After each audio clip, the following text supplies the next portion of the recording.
In today's video, I'm going to teach you about hue and saturation in Photoshop. So let's say we have this woman here. I'm going to use the object selection tool, click on her, right click, select inverse. I'm going to fiddle around with the background. So now that I've selected the background only, I'm going to come down here and go to hue/saturation.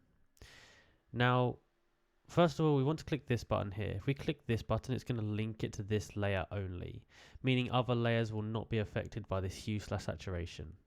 So you want to come up here, and if you want to just change the colors of the background, you can click this colorize here, and this is going to allow you to go through and just change the colors. So say we've got this color we like here. From now we can boost up the saturation, and that's going to basically bump up the intensity of the color, is the best way to describe it. Now you can lighten it, you can darken it, you can really fiddle around with it depending on how you want it. There's a ton of things you can do this for.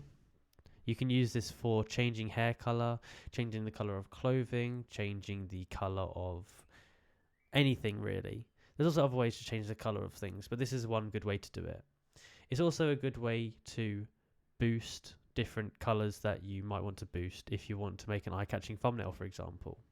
But yeah, that's how to do it. If you found this video useful, please like, subscribe, and comment down below that it worked. Thank you for watching.